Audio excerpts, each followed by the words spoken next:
I put my... Oh. Oh. What are you guys doing here? I was expecting you guys to be here until, like, the next gaming video or something. Whatever I do. So why are you guys here? Because I don't have anything ready, and to be honest, I'm kind of busy. I need to prepare for this thing called a manhunt, and I'm trying to find my weapon. Oh, you guys don't know what I'm talking about? Oh, well, forget my plans. I'm gonna explain what a manhunt is. Okay, now that we got the lighting situation appropriated, let me go into explanation mode real quick. Manhunt. If you guys don't know what I'm talking about, this game was made by Rockstar a long time ago, and for its time, it was called one of the most violent video games ever. It even got a sequel, but that was actually banned in Britain. It was so violent, so believe me when I say this, your mothers do not want you to play this game.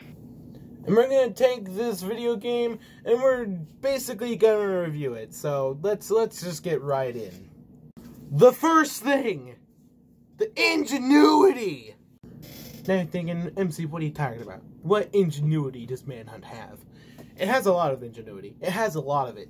And that's actually kind of interesting. I've been playing Manhunt 2, and frankly, from what I've seen, there are a lot of creative ways on how to kill people. There's just a lot of ways. You can use a shovel, you can use pliers, a saw, a baseball bat, a sewer grate, a toilet even. Yeah, a toilet. A toilet. I'm not joking, a toilet. And you have to kind of think on how someone who is a part of this game has to sit down and basically think the human capability of what they would have to do to basically just use all of these items and turn them into weapons of mass murder. And frankly, that's interesting to me. Like, I find interest in that. I don't know about you guys, but I find interest in that. That is very interesting. It's just very interesting to think about how you can just take a shovel and just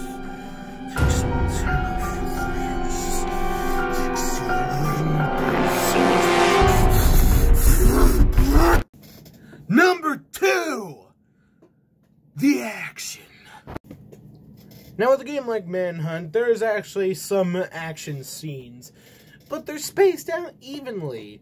You know, it's like you're thrown in this scenario where you're basically told that you have to sneak around, you have to think, and you basically have to plan out your next move and everything. You have to do everything so carefully.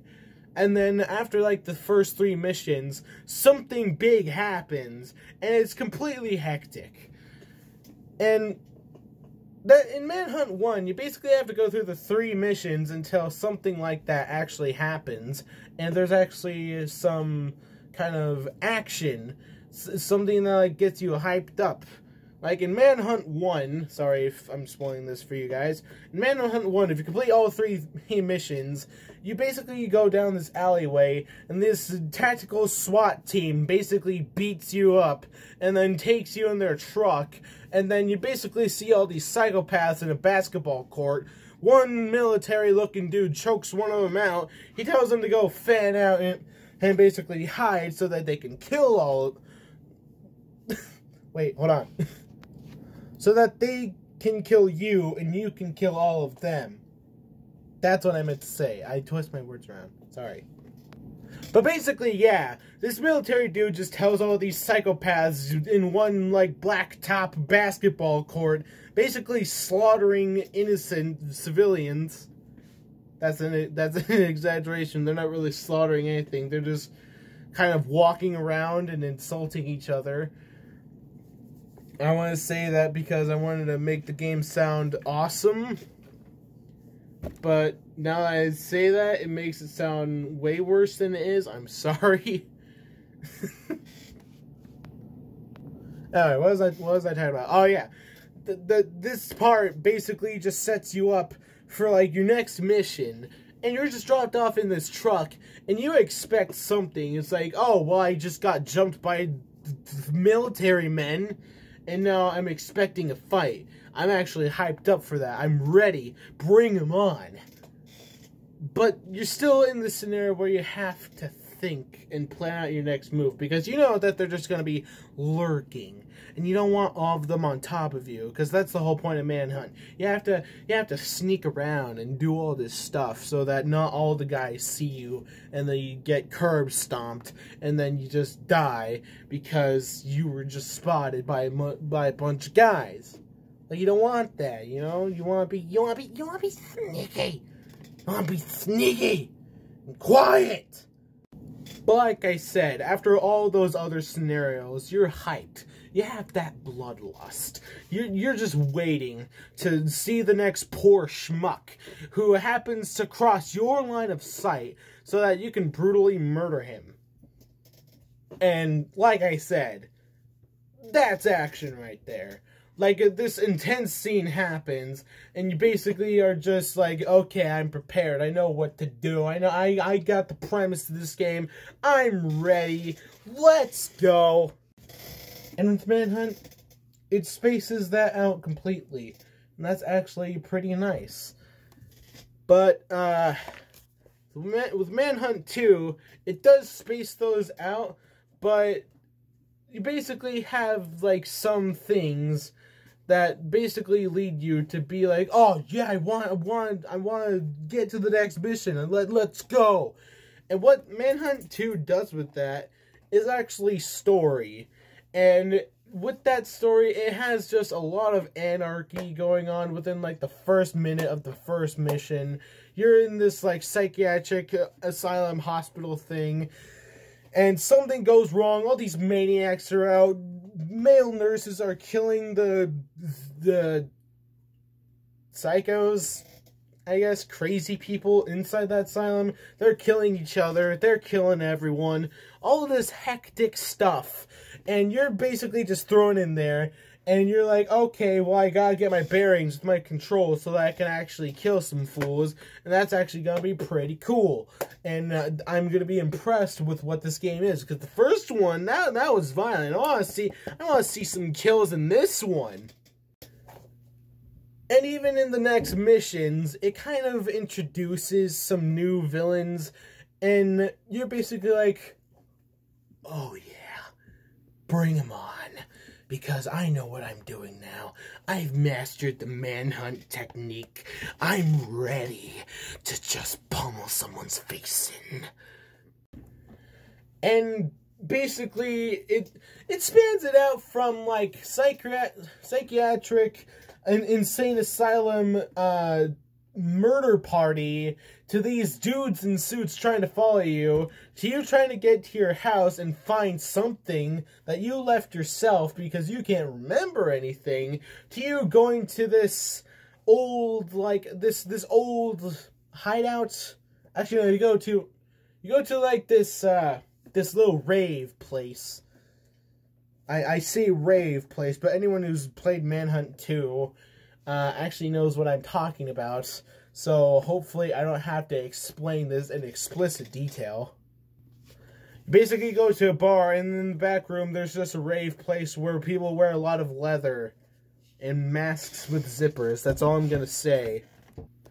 And then you have to find someone, and then they give you something, and then you have to go and find, like, this hideout so you can remember who you are and what's going on. And then from that point, you're like getting all the story, and you're just wanting to get to the next like checkpoint. You want to get to the next segment of the game, find out what's going on. But then there's one point in this game to where it goes from it's still like the same like premise. Like, you have to sneak around and, you know, hide from people and like kill them and everything. But there's just one point in the mission after you go to this hideout and you find what you're looking for. You basically have like this little flashback, and basically you're on this boat with this other dude, and then this helicopter comes by. It's shooting miniguns at you. You're chasing down your friend because he's got like a key to the boat. You need to escape that place. And so far from this mission, from the segments to where you actually have to sneak around and stuff, there's a point where you get a gun. And then from that point on, there are other people with other guns that you have to kill. It's basically a third-person shooter game where you have to basically kill everyone, and you basically... I'm saying basically too much. You just have to shoot everyone. You have to get that key. You have to kill that dude. And you basically just have to escape. There's just this one point in the game where action just starts bleeding everywhere. You basically get a gun, and then there's just a bunch of dudes everywhere. And then you have to kill all of them, get all of their ammo. And then you have to worry about more dudes coming by. It's basically... What kind of third-person game has a lot of this action pack? Think, I don't know, freaking Gears of War, Uncharted or anything. You know, and how whenever, like, you have to, when you get spotted, there's a bunch of dudes and you have to shoot all of them. It's like that. And then from that point on, after you exit that flashback, you get a gun with your first character, because in the flashback you play as a different character. And you go back to this hideout, you get a gun, you're killing other people with guns, you get a shotgun, and basically you kill all these other people with guns, and they have to go somewhere else, and then you lose your gun, and it's the same stuff. And pretty much, I'm pretty sure after that point, you get more gun, and then you shoot people with gun, and then the stuff with gun happen, and then gun, shoot people with gun, you get ammo for gun. But like I said, there's just this one moment to where it changes everything about what you learned about being stealthy and everything, and then it just turns into a shooter. Basically, it's made by Rockstar, and I didn't even have the courtesy to say that it's like GTA. Like when you're trying to kill them ballas when they're on Grove Street, you know? You know what I'm talking about, you know? I don't know why I use San Andreas as this reference point. I don't know why I'm fiddling with this plastic thing. And basically whenever I'm ranting, I like to fidget with stuff on my desks. And whatever.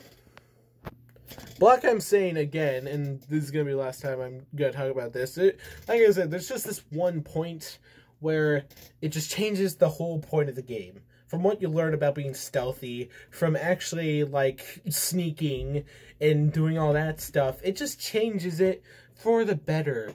And you just get this point, it's like, oh, hell yeah, I'm gonna storm in there and kill a bunch of these dudes and be awesome like that, and just walk away from the explosion, not turning my back whatsoever, flip my shades, put them on my head, and have the text that says, deal with it, come down, as it looks so awesome. But like I said, it only happens for like one part, and it just continues on from that part, and then after that, it just goes back to the original format of what the beginning of the game taught you, so. Number 3, the horror. Or should I say, the horror. You see, Manhunt's supposed to be a horror game, but there's nothing really scary about it. The only thing that's scary is either the fear of getting caught and killed in that game, or basically seeing on how you can mercilessly brutalize everyone in that game with whatever weapon you have, in whatever horrifying fashion ever. And frankly, there's nothing scary about this game. You're just stressed out about being caught by a bunch of psychopaths who want to kill you, and that's basically it. You're just worried. You're not scared. And frankly, I don't really care, because horror game or not, Manhunt is actually pretty cool. And that's the only game I've been playing for this week. And I thought it was the perfect game to play for this fall season, for All Hallows Eve. It's very close. I also looked on Xbox, and apparently you get Friday the 13th game on there, so I'm ready for next month. I don't know if I'll be able to record it because my little Elgato here, every time I tried recording the game recently, it was always so laggy and the audio was a bit choppy and it wasn't really working. So I don't know if I'll be able to record any console games, but I'll still be able to record some games for this Halloween season. Don't you worry. But that point's done and over with. It's just not really scary. It's just worrisome. So if you guys want to play that game, hey, you don't have to worry. It's not scary. It may feel scary. You might feel a little bit unnerved. Believe me when I say this. The more you play it, the more you get used to it, and it just becomes less scary. So don't worry. Shh, don't worry at all. Don't worry. Just don't worry. Believe me, please. Okay, no, seriousness. Yeah, it's just not scary. This is just my opinion. I don't know about you guys, but maybe. And that does it for this video. I feel like I've ranted too much about Manhunt, and I think it's showing an unhealthy side of myself on how much I like this violent video game. But hey, I don't care. Don't judge me. It's my opinion. So just have your own, I guess. Well, thank you guys so much for watching this video. If you liked it, subscribe, leave a comment down below, leave a like into the cosmos, and remember to visit our official website. It's basically the official MC Dragon website where you can either watch the videos on that website, and there'll be a link connecting to the actual channel on YouTube, and it's also technically what I would like to call my blog, where I might talk about playing some different video games, and maybe you guys can, know what I'm doing, and what the next game's gonna be, and what the next video's coming out, and, whatever. Just upload updates, Keep you guys connected. But thank you guys so much for watching. I'll see all you guys in the next Adventures of Videos and Games Beyond. See you later, y'all, you space chickens. Anyway, guys, this wraps up my whole talk about Manhunt. So I'll just be doing what I was gonna do. Speaking of which, I gotta find my stuff again, because when I was making this video, I noticed that when I... Oh man, where is my stuff anyway? Like, I noticed while I was making the video, like, after the last shot, I noticed that when I looked around, it wasn't there, so I don't know where it is. That's actually kind of weird. Oh god, what's happening? Where'd it go? Oh, dark.